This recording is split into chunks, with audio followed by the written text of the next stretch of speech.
Gente, boa noite, a paz de Cristo. Estamos começando mais uma matéria. Hoje estaremos vendo Apologética 2. Lá atrás vocês estudaram Apologética 1 ou Heresiologia 1, onde vocês tiveram um contato inicial, né, com alguns segmentos religiosos, inclusive eu falava aqui, alguns segmentos heterodoxos, ou seja, que não seguem a ortodoxia cristã ou que divergem da teologia cristã adotada pela grande maioria das igrejas, ok? Então hoje estaremos abordando, ou pelo menos iniciando, a nossa Apologética 2. Hoje estaremos dando uma breve introdução, né?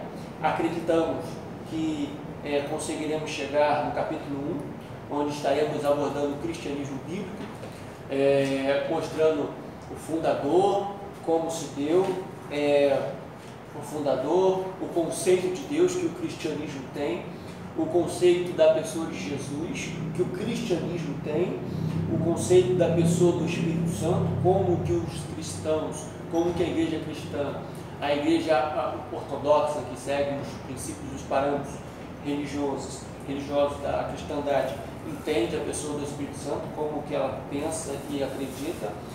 Estaremos também abordando o conceito de salvação, como se dá a salvação dentro do cristianismo. Também estaremos abordando o conceito de morte, como que a cristandade entende o conceito de morte, como que se dá isso, e vendo algumas outras características disso dentro do cristianismo. Deixa eu ver aqui uma coisinha que deixa eu ver se foi o meu. Foi o meu. Me perdoem. Deixa eu tirar esse som aqui. Pronto. Muito bem. Então, como que o cristianismo entende esses conceitos, ok? Que acabamos de falar, fundador, pessoa de Deus, a pessoa de Jesus, a pessoa do Espírito Santo. E, na medida do possível, estaremos vendo como o cristianismo dialoga com outros segmentos religiosos. Na verdade, se dialoga, na verdade, vamos ver que não bem dialoga, haja visto que alguns segmentos religiosos que se dizem cristãos, que entendem que pertencem ao cristianismo ortodoxo, de certa forma interagem com outros ritos religiosos, né? E aí estaremos fazendo esse contraponto, esse contrassenso, ou essa comparação dentro daquilo que o cristianismo entende, pensa, acredita e segue, como também como as outras religiões abordam e entendem essas questões que acabamos de mencionar. E aí, no capítulo 2, nós estaremos abordando algumas religiões não cristãs. Na verdade, nós entendemos como pseudo-cristãs, né? Ou seja, na verdade, religiões não cristãs não tem nada a ver com o cristianismo, bem diferente. Também no capítulo 3 já estaremos abordando as seitas secretas. Na verdade, hoje elas não mais se colocam como secretas, elas se colocam mais como discretas, né? Não secretas, mas discretas, de forma discreta. No capítulo 4 estaremos abordando as pseudo-cristãs, ou seja, as que se intitulam cristãs, mas na verdade vamos ver que a sua teologia ela diverge muito das igrejas cristãs. No capítulo 5 estaremos abordando as seitas ou as religiões heterodoxas espíritas, né? As religiões espíritas. Dentro disso também, no capítulo 6, estaremos tratando das religiões orientais. E também as unicistas, no capítulo 7, e no capítulo 8, as novaerenses. Bonito, né? Nome bonito. Novaerenses. Pois bem, então são esses assuntos, ou esses pressupostos que nós estaremos abordando. Ok?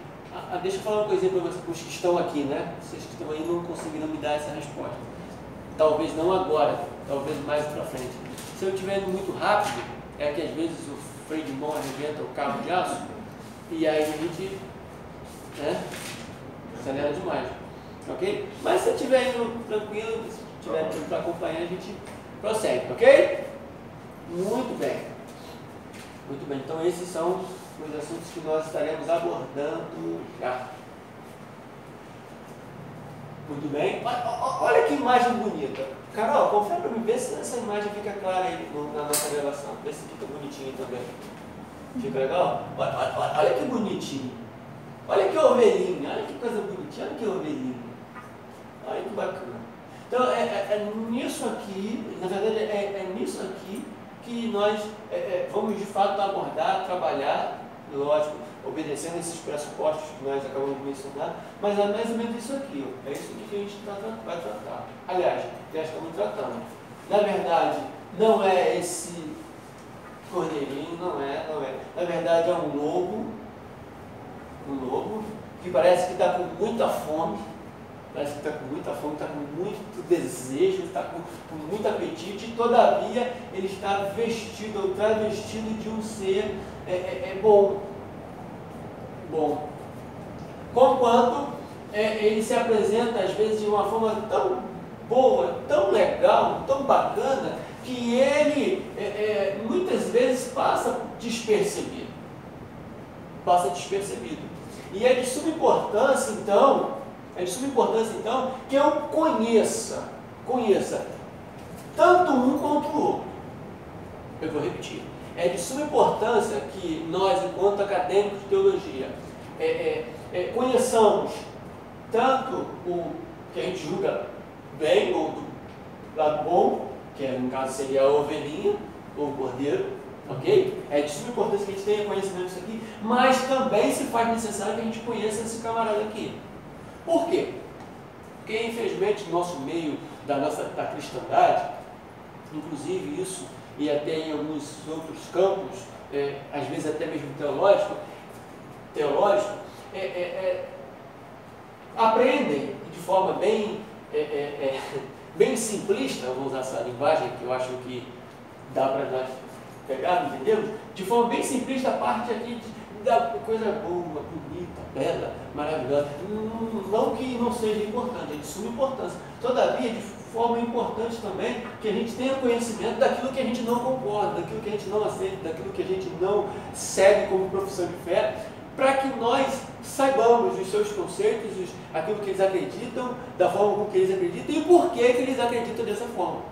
Será que é por conta da cultura que foi ensinado? Essa cultura, ela de fato se mistura a outras culturas? Essas outras culturas, porventura, elas estão inseridas no campo cristão? Só saberemos disso se de fato conhecemos tanto aquilo que a gente acredita, que a gente gosta, que a gente participa, que a gente se envolve, que a gente interage, da mesma forma que também soubermos como os outros pensam, refletem e agem. Okay? Por quê? Porque no desenvolver, parece que são semelhantes algumas atitudes, não no todo o seu gosto, mas algumas atitudes são muito semelhantes. Por exemplo, a religião cristã que nós estaremos apontando rapidinho, daqui a pouquinho, ela, na sua essência, lógico, ela é uma religião que o próprio livro sagrado dessa religião, no caso a cristã, ela vai dizer o seguinte: a verdadeira religare, ou a verdadeira religião, é assistir os órfãos e as viúvas nas suas, eu sei que a máscara está atrapalhando, eu sei, nas suas necessidades, eu sei. Então, é o que a religião cristã prega dentro do seu bojo de fé. Agora, outras religiões também não fazem da mesma forma, no sentido de assistir os órfãos, as viúvas. E se nós formos fazer no dia chamado hoje, falando uma linguagem bem bíblica, né? No dia chamado hoje, né? Fizemos uma comparação desse trabalho da cristandade, estou pegando não de A, B ou C, mas no sentido da maioria, e fizemos uma comparação a outros segmentos religiosos. Será que porventura algum ponto desse não está deixando a desejar? Então, será que somente essa questão daria a conotação de cristandade, apenas assistir os órfãos e as viúvas? Não seria algo bom, bonito, importante, mas não teria uma vírgula aí? Por favor. Um dos pontos. Um dos pontos, muito bem colocado. Eu esqueci o nome do seu novo. Juan. Um dos pontos. Então, é importante que agora nós pensemos não apenas como religiosos, que a grande maioria somos, né? Mas não apenas isso, mas pensar também com a mente acadêmica, no intuito de que não vamos olhar agora com o pré-conceito, um conceito formado, né? Um conceito formado, mas no sentido de fazer, pelo menos a princípio, por conta da sua matéria, fazer essas comparações, ok? Fazendo essas comparações, entendendo os conceitos, mas mais do que isso, se de fato esses conceitos eles se mantêm, continuam, ou infelizmente alguns segmentos religiosos parece que ao longo dos anos foram que se diluindo, foram que se desgastando, logo não estão mais de acordo com os seus próprios conceitos, poderíamos dizer com a sua própria teologia. Ok? Por quê?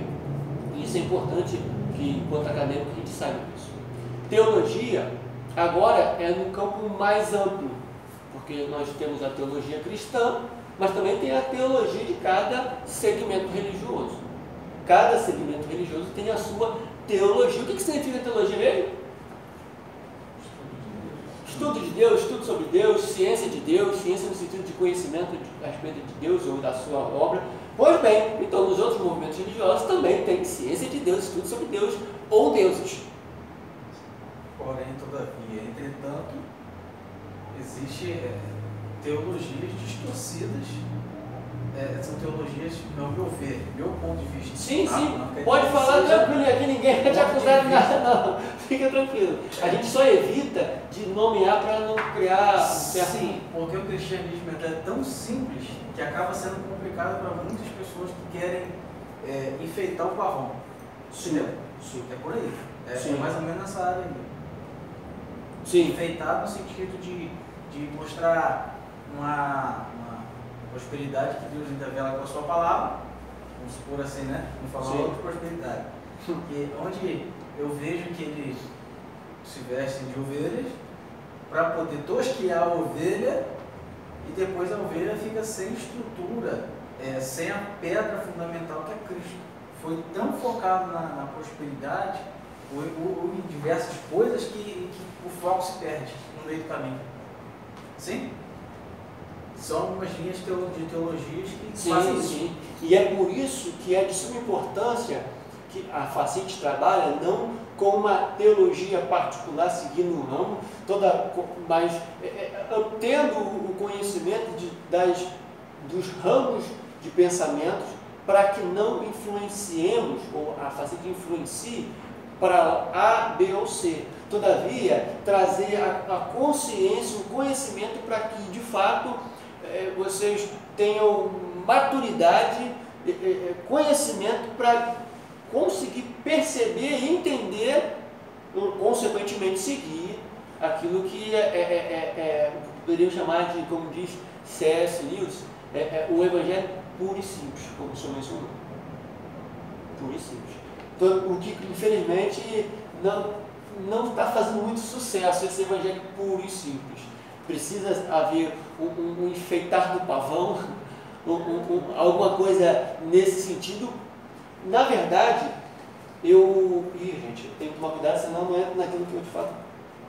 Na verdade, é aquilo que eu menciono isso em alguns momentos, né? Na verdade, eu pego esse pensamento, como por exemplo na época que Moisés está lá no monte, falando com Deus, recebendo a lei de Deus, e quem está com o povo é Arão. Moisés está lá, recebendo de Deus para trazer para o povo. Quem estava com o povo no momento ali? Arão. E ali o povo clama. Não sei se vocês estão me acompanhando. O povo clama, o povo é desejoso. E aí, nesse que o povo clama, nesse que o povo é desejoso, Arão ele cede o desejo do povo. E o que vocês têm aí? Temos ouro que trouxemos lá do Egito, que nós ganhamos. Beleza. Então vamos lá, vamos derreter, vamos fazer aquilo que vocês querem. Estou usando uma linguagem mais. O que acontece? Estamos num tempo que Zygmunt Bauman vai chamar de tempo líquido. As coisas se esvaem, se dissipam com muita facilidade. As coisas são muito frágeis. As coisas começam e se acabam com muita facilidade. Esse pensamento, muitos líderes entenderam isso, perceberam isso. E o que acontece? Seguem o modelo, seguem o sistema. O que está dando certo? O que está dando certo? Vamos seguir o modelo, porque ninguém quer ficar, desculpe, tomara que não seja o caso de vocês, ninguém quer ficar com meia dúzia de pessoas em suas congregações. É triste, é complicado. E aí, para que se consiga manter um grupo bom, tem alguns, não todos, pelo amor de Deus, nem todos, não estou aqui sendo radical de forma alguma, aqui nós não temos isso, mas acabam tendo e se dobrando a esse sistema. E aí não vamos estar no mérito, A, B ou C, né? Mas é esse sistema. Ok? Então, vamos lá. Então, tomemos cuidado com aquilo que o povo clama. Nem sempre, olha só, nem sempre a voz do povo é a voz de Deus. Ok? Mas nem sempre. Se os nossos líderes, eles procurassem a conhecer mais de Deus e mais teologicamente falando, né? Eles não seriam marionetes do povo. Eu vi o pastor aí, quer bate a perna, mas não o povo vai sair da igreja. Olha só, eu acredito, eu penso que concordo com o que o senhor está dizendo, porém não é tão simples. Não é mas tão deveria simples. ser. Não é tão simples, sabe por quê? Porque é muito difícil para alguém quando vê as pessoas indo embora. Sabe por quê? Porque, por exemplo, tomara que não seja o caso, pelo amor de Deus. Por exemplo, o senhor vai lá trabalhar com um sistema bíblico. Apenas isso. Aí você começa, vai indo embora. Porque se ofende quando prega o evangelho puro e simples. Se ofende. Só falar que tem que se arrepender do pecado, que tem que abandonar a outra senhora se tiver lá, o outro senhor se tiver. Tem as coisas assim, bíblicas, coisas simples. As pessoas se ofendem, preferem ir do seu lado, ou na sua frente, ou atrás da sua congregação, porque lá é mais fácil. Chegamos no extremo de alguns dizerem assim, olha, se na sua denominação, vou falar assim, né, lá o seu dinheiro não prospera, dizime aqui conosco, oferte aqui, porque aqui prospera. Em outras palavras, nós não queremos você, queremos apenas o seu dinheiro. Você pode ficar na sua congregação, não se mude lá, não venha, não precisa vir para cá, mas invista aqui. Em outras palavras, já está sendo muito claro o propósito. O problema é que o homem, o ser humano, ele busca, é mais ou menos o seguinte, ele tem, parece que pelo menos assim, no mínimo 2 sentimentos com o transcendente. Ele tem um certo receio, medo, mas também tem um certo desejo de ter um contato. E aí, trabalhando nessas questões, acaba chamando a atenção. Acaba caindo isso aí. Oi? Acaba caindo. Vamos lá.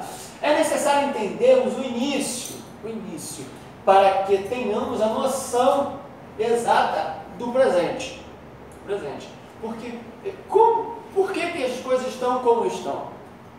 Ok? E o que se nos descortina para o futuro? É interessante notar a necessidade que o homem tem de crença em um ser superior. Todo homem, ele tem dentro de si esse desejo, essa busca, essa vontade. E aí, não tendo um conhecimento do que nós julgamos correto, né? Por que quando eu digo nós? Porque outros julgam de outra forma. Ok? Outros julgam de outra forma. Para alguns, a forma de pensar deles é que está correta. Eu não estou relativizando o que é certo e o que é errado, não. Só estou tentando mostrar que existe o outro lado da moeda. Ok? Existe uma história, eu conto a história com a minha visão, e o senhor está do outro lado, está vendo a mesma história com um outro olhar. Lembra dos evangelhos sinóticos? não sei quem aula assim. Eu acho que foi ela, não foi agora. Lembra dos evangelhos sinóticos? Cada um tem uma visão do mesmo fato. Então um vê 12, outro vê um cego. Então o que está certo? O certo é que Jesus está lá e curou, meu irmão. Ok? Se é um, se é dois, para a gente tem. Isso não vai interferir em questões de fé. Pois bem. É de ser sido notada a necessidade que o homem tem de crença em um ser superior, um ser que transcende a razão, de dar sentido ao mundo que o cerca, como criaram diversos sistemas de crenças, cerimoniais e cultos. Logo, a partir da sua perspectiva, desse ser que ele pensa, que ele raciocina, que na verdade está para além da sua compreensão, de acordo com essas questões, ele vai criando o seu sistema de crenças, de cerimônias, de culto. Por isso que nós temos tantos cultos que divergem uns dos outros. Às vezes divergem mesmo, são totalmente discrepantes, bem diferentes. De certa forma, o homem tem medo do sobrenatural e ao mesmo tempo é atraído para ele. Mitos, superstições ou ritos mágicos que as sociedades primitivas teceram em torno de uma existência sobrenatural. Nada, é só você se voltar um pouquinho para o pensamento grego, para a teologia grega. Nós vamos ver, por exemplo, panteão grego, Zeus, Poseidon, Hades, e aí tem, às vezes, Zeus descia na terra e tinha relacionamento com uma humana, e a partir daí nascia um semideus, e aí a mente vai. E aí esses semideuses tinham forças sobrenaturais, aí nós temos o caso de Hércules,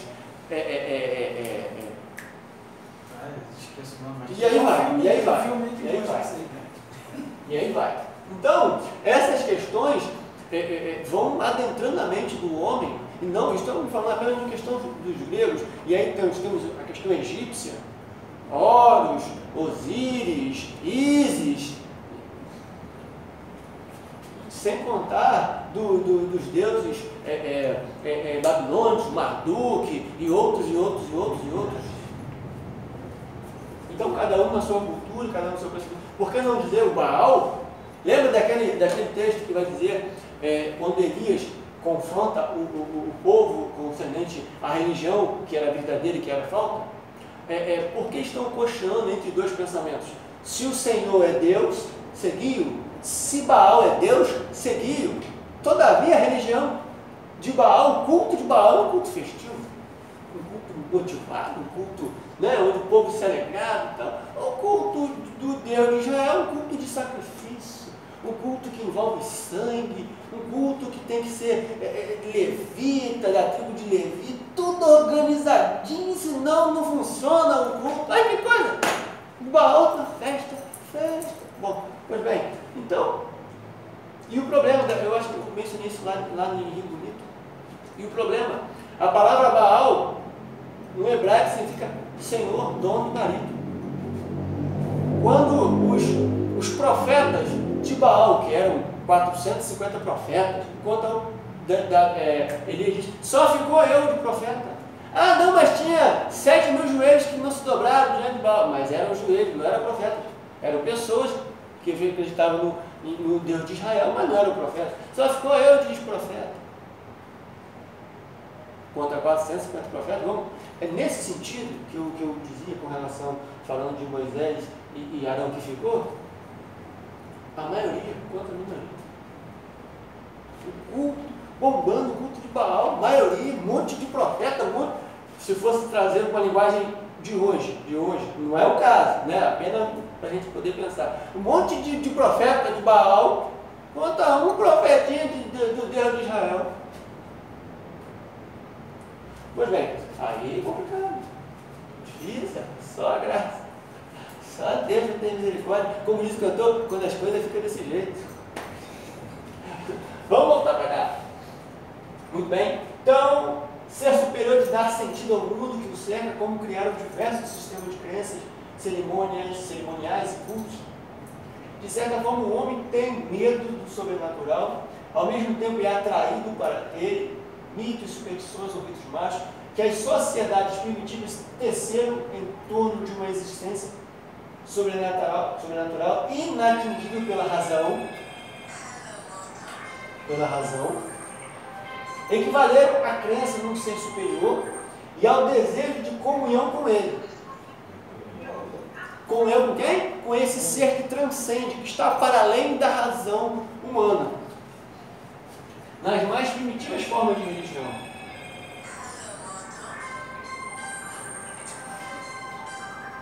Vai lá fora, meu queridão. Isso, vai lá, resolve isso. Às vezes é importante. Mas é por isso que eu vim fazer. Eu vim estudar, sabe? Porque eu era novo. O senhor é garoto mesmo. Então, eu sou novo, né? Não passou dos 100, não? Então eu via vários tipos de pessoas sendo evangélicos de formas diferentes. Eu falei, mas por que todo mundo diferente se Deus é um só? O cristianismo é um só. Um usa óleo, o outro usa caneta, um usa rosa, outro usa tapete saboroso. Eu falei, eu queria entender. Por isso que é importante estar aqui para ouvir isso aí, porque o ser humano, ele tem essa diferença, por exemplo, Deus cura em diversos tipos de formas. Basta você entender como é que acontece. Esse é o problema. O povo não quer entender, Cristiano. O povo não quer entender por que Deus é de uma forma pura e simples. E por causa de um profeta, Deus fez aquele rebuliço todo. Deu o contexto bíblico que a gente vai ver. Então, por isso que é importante a gente estar dentro de sala de aula entendendo isso aí. Agora, é importante se falar, meus queridos, hoje a coisa está tão complicada, que mesmo no ramo teológico, inclusive no ramo acadêmico, temos pessoas que elas não são cristãs. Olha que coisa. São pessoas que têm muito conhecimento, muito entendimento da teologia, todavia não são pessoas de fé. E a gente precisa ter conhecimento disso, entendimento disso, que tem alguns, falar assim de uma forma bem, alguns que ensinam divorciado da fé. E que tem feito isso, ensinado pessoas com conhecimento, mas um conhecimento que vai divergir, vai distanciar da fé. Ok? É muito importante que a gente aprenda, compreenda, entenda, assim como estamos aqui. Agora, isso não é nem facete, eu acredito que eu não esteja errado, pelo menos acredito. Todo conhecimento, como diz Paulo, eu levo cativo à obediência de Cristo.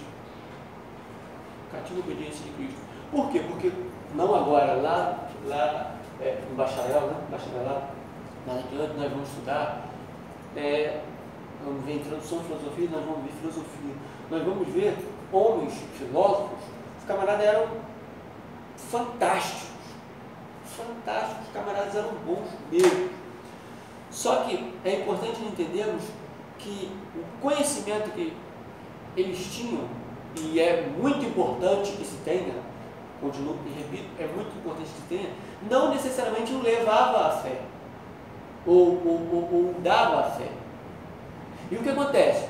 Hoje nós temos em nosso seio, em nosso meio, voltando de novo àquela imagem lá no início, pessoas que têm um bom conhecimento, e de fato conhecimento mesmo, mas não tem compromisso ou comprometimento com o seu conhecimento. Eu não sei se eu me fiz entender. Não tem compromisso e comprometimento com o seu conhecimento. Na verdade, diverge daquilo que ensina. E por divergir daquilo que ensina, ele tenta ensinar seguindo uma teologia liberal. Não, acho que eu falei claro, vai claro lá. Seguindo uma teologia liberal. Não, Jesus, nós vamos viver isso em cristologia implícita. Jesus, na verdade, é um homem fantástico e tal, mas na verdade não é E aí, a coisa vai por uma forma tão complicada, que as pessoas ficam com bastante conhecimento, mas não com fé. E aí o que está acontecendo hoje em nossas academias também, um monte de teólogos que não têm fé. Olha que coisa. Então, esse conhecimento que estamos adquirindo e precisamos de adquirir, eu penso que ele deve se avançar, aumentar, conhecer, mas tomarmos cuidado, por exemplo, de novo dar esse exemplo pode me colocar com dificuldade. Eu recebo materiais, por isso o professor interagir com outras turmas, e tanto daqui eu dou aula quanto daqui eu estudo, eu faço mestrado, faço doutorado, teologias que eu não concordo de forma alguma. Agora, eu não posso me limitar, por eu não concordar, não aprender. Eu me fiz dizer. O terreno que está fazendo. Oi? Sim. Por quê? Olha só, vamos lá. Mateus 4. Jesus foi levado pelo diabo para o deserto, não foi isso? Foi levado pelo diabo? Não. Foi quem levou? O Espírito de Deus, foi o próprio Espírito Santo que o levou para o deserto. Pois bem.